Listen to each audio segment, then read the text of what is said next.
Hello student, welcome to Christian class again. दोस्तों, today we are going to discuss a very important topic, function, जिसके बारे में ज़्यादातर students को बहुत ज़्यादा डाउट रहता है. तो let's start the video.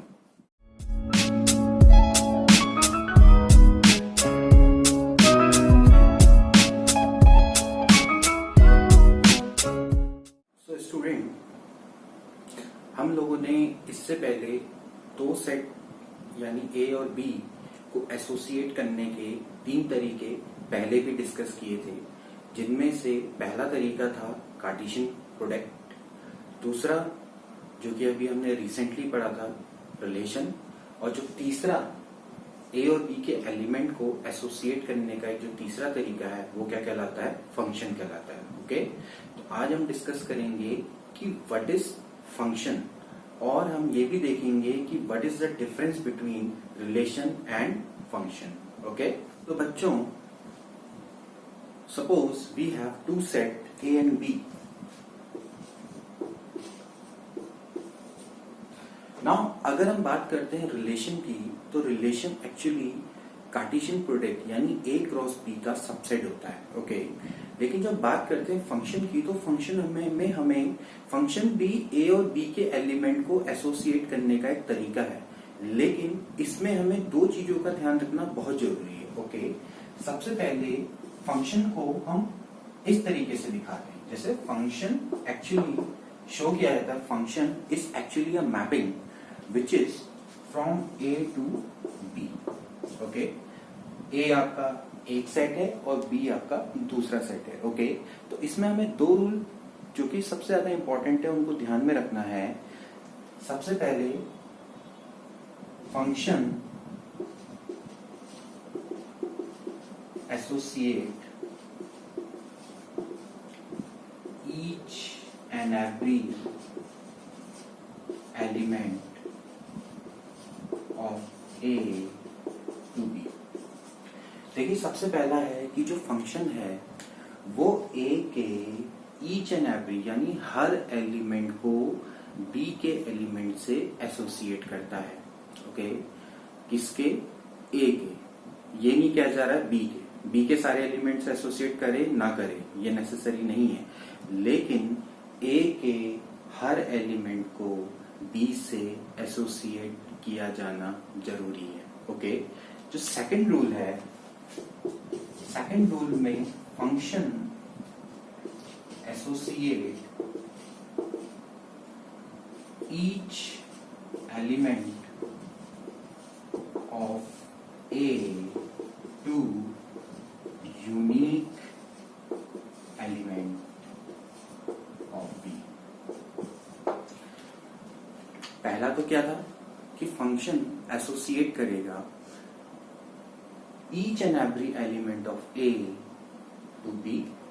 Okay, and second rule ये है, function associate करेगा each element of A to the unique element of B.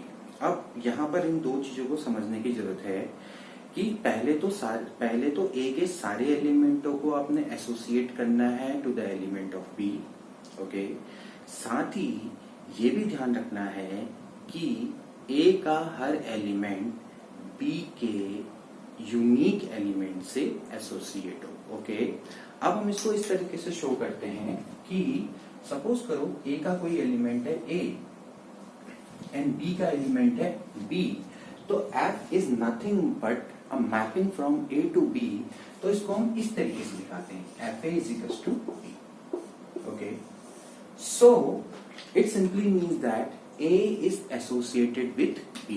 Okay, A, B. इसको हम इस तरीके से शो कर सकते हैं. ओके, लेकिन यहाँ पर जो बात आती है, यूनिक की बात आती है, तो A सिर्फ B के संग ही एसोसिएट हो सकता है, A किसी और एलिमेंट के संग एसोसिएट नहीं होगा. ये चीज आप ध्यान में रखेंगे. देखिए, रिलेशन में क्या होता है, रिलेशन में जो A है यानी जो A के एलिमेंट्स हैं वो B के एक या एक से ज्यादा एलिमेंट्स के संग एसोसिएट हो सकते हैं. ओके, लेकिन यहाँ पर जो A है वो B के एक ही एलिमेंट के संग एसोसिएट होगा, एक से ज्यादा एलिमेंट के संग एसोसिएट नहीं हो सकता। ओके, तो यहां पर जो ए है एफ ए बराबर आपका बी आ रहा है, तो actually A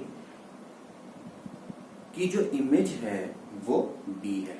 okay, so the F image of A is actually B. इसी तरह से जो बी की प्री इमेज है वो क्या है, ए है। तो यानी हम कह सकते हैं A B is a image of A और B is a F image of B is a F image of A. Okay, so अब यहां से अगर हम इसकी जनरल डेफिनेशन की बात करेंगे तो फंक्शन क्या कहलाएगा, function is a mapping from A to B which associate each and every element of A to the unique element of B. So this is the definition of function. Okay, इसको हम एक example से भी बहुत easily हम इसको समझ सकते हैं। Suppose we have A के जो एलिमेंट हैं वो हैं A, B, C और B के एलिमेंट हैं आपके 1, 2, 3. Okay, now suppose F is a function from A to B.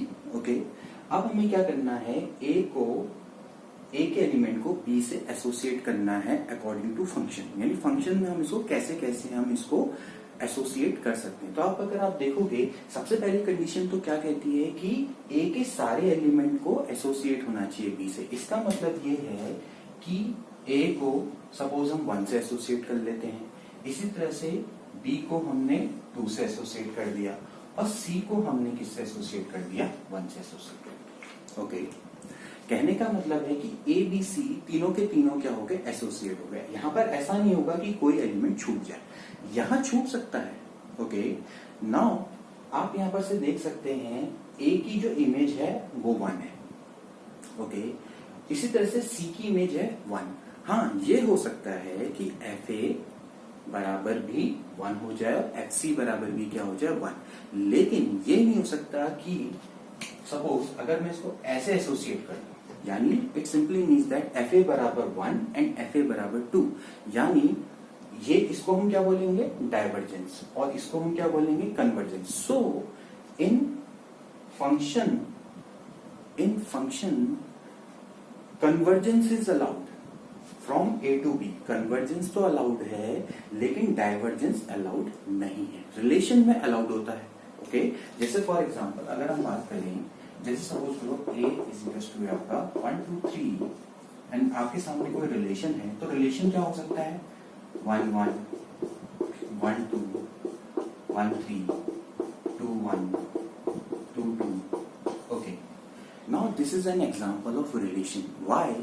Because 1 से रिलेट है, 1 2 से भी रिलेट है, 1 3 से भी रिलेट है, इसी तरह से 2 1 से भी रिलेट है, 2 2 से भी रिलेट है। इसका मतलब ये है कि 1 यानी ए का जो एलिमेंट है वो बी के एलिमेंटों से, या सपोज करो ए का एलिमेंट हम इसको ए से ए की हमने इमेज बनाई है because it is a relation from on A. So A के जो एलिमेंट हैं वो दूसरे ए के एलिमेंटों से यूनिकली एसोसिएटेड नहीं है। यहां पर 1 की हम कह सकते हैं 1 2 3 इमेजेस हैं। इसी तरह से 2 की कितनी इमेजेस हैं, 2। तो this is a relation, this is not a function. Okay, तो अगर इसको ये फंक्शन है तो फंक्शन के लिए क्या होना चाहिए, अब आप देख सकते हो यहाँ पर 1 2 3 है, तो पहले तो क्या होना चाहिए, अगर हम इसको एग्जांपल ले फंक्शन के तौर पे, तो ये होना चाहिए इस तरीके से, जैसे 1 1 हो सकता है, आपका 2 3 हो सकता है एंड 3 3 1। ओके, ये आपका किसका एग्जांपल है, फंक्शन का एग्जांपल बन सकता है, क्योंकि यहां पर 1 2 3 पहले तो सारे के सारे आ गए। देखिए यहाँ पर 1 2 है लेकिन 3 गायब है। ओके, तो पहले तो ए के सारे एलिमेंट आपके क्या होने चाहिए, यहाँ पर होने चाहिए, plus they have a unique image. Unique image का मतलब ये है कि ए की एलिमेंट की एक ही इमेज है, जैसे 1 की इमेज 1 है तो 1 की अनदर इमेज यहाँ पर पॉसिबल नहीं है। In function it is not possible. Okay, इसी तरह से 2 की 3 इमेज है, 3 की 1 है। हाँ, ये जरूर हो सकता है कि F1 बराबर भी 1 हो जाए, F3 बराबर भी 1 हो जाए। इसको मैं एक एग्जांपल से आपको समझाता हूँ, आपको समझ में आ जाएगा। जैसे फॉर एग्जांपल fx बराबर है x स्क्वायर। ओके, fx बराबर है आपका x स्क्वायर। नाउ अगर आप सपोज करो इसमें मैं f1 रखूं तो f1 बराबर क्या हो जाएगा 1 का स्क्वायर। तो 1 का स्क्वायर एक्चुअली क्या होता है 1। ओके, नाउ अगर मैं इसमें दोबारा भी 1 रखूंगा तो 1 ही आएगा। So it is not possible कि अगर यहाँ पर 1 के अलावा कोई और 1 की कोई और इमेज हो जाए। ओके, इसी तरह से यहाँ पर f-1 रखेंगे तो -1 का स्क्वायर भी क्या आएगा 1 आएगा। तो again we can see that f1 की जो इमेज है वो 1 स्क्वायर है यानी 1 है, और f-1 की इमेज भी क्या है 1 है। So hence it is a function, ये फंक्शन है। ओके, लेकिन यहां पर हम देख सकते हैं कि 1 इमेज यूनिक है, 1 की एक इमेज। सो सीधी सी बात है, अगर हम फंक्शन में हम वैल्यू, अगर कोई पर्टिकुलर वैल्यू रखेंगे तो उसकी वैल्यू एक ही बार आएगी, अगली बार उस वैल्यू को रखने पे उसकी वैल्यू चेंज नहीं होगी। ओके, तो ये आपका क्या है फंक्शन है। ओके, सो आई होप कि आपको ये समझ में आ गया होगा। Okay, now we know that f is a mapping from a to b। सो इसको हम बोलते हैं डोमेन। ओके, डोमेन का मतलब ये है the set of all permissible value which we can put in a function. Okay, या वो यानी वो सारी वैल्यू का सेट जो कि परमिसिबल है, यानी जिनको हम फंक्शन में रख सकते हैं। ओके, इसके बाद इसको हम क्या बोलते हैं कोडोमेन। ये वाला पार्ट क्या कहलाता है कोडोमेन कहलाता है। ओके, अब इसके बाद आता है रेंज। रेंज का मतलब ये है कि फंक्शन में एक ही वैल्यू को रखने पर जो fa आता है, यानी fa हमने जो बोला था, रेंज को हम किससे दिखाएंगे fa से। fa simply means that the element where a is the element of a. Okay, तो सीधी सी बात है कि रेंज एक्चुअली क्या है, range actually the element of b है which are associated to the element of a. Okay, in terms of fa. तो यानी fa रखने पर b के जो एलिमेंट आएंगे, यानी a की वैल्यू f में रखने पर b के जो एलिमेंट आएंगे उसको हम क्या बोलेंगे रेंज बोलेंगे। तो एक्चुअली जो रेंज है वो कोडोमेन का क्या होती है सबसेट होती है। सो range is a subset of codomain. Okay, इसको हम एक एग्जांपल से समझ सकते हैं, जो हमने इससे पहला एग्जांपल किया था। सपोज करो a बराबर है 1 2 3 एंड b बराबर है abc। ओके, नाउ सपोज करो a 1 से रिलेटेड है, 2 से और 3 से। Okay, now what is domain this, a बराबर है 1 2 3, ये आपका क्या है डोमेन। ओके, नाउ इसमें आता है b यानी है कोडोमेन, ये कोडोमेन है abc। Okay, and now c यानी सॉरी नाउ रेंज। तो रेंज क्या क्या है इसमें साफ 1 किससे रिलेटेड है a से, 2 रिलेटेड है a से, 3 रिलेटेड है b से। तो इसकी जो रेंज है वो एक्चुअली क्या है a, b। Okay, now we can clearly see that range is a subset of codomain. Range क्या होती है कोडोमेन की सबसेट होती है। ओके, नाउ अब अगर सपोज करो 2 is related to c, अगर 2 माना c से रिलेट हो गया तो इन दिस केस आपका जो रेंज है it will become abc।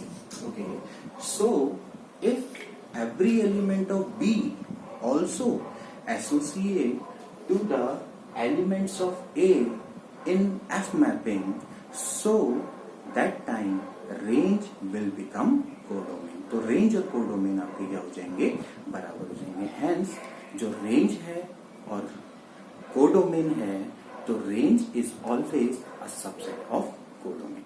Okay बच्चों, आज के लिए इतना ही। नेक्स्ट टाइम हम लोग फंक्शंस के बारे में बहुत सारी चीजों को डिस्कस करेंगे, like equality of function, descriptions of function, relation in function, and the types of function. Okay, so till then, take care and goodbye.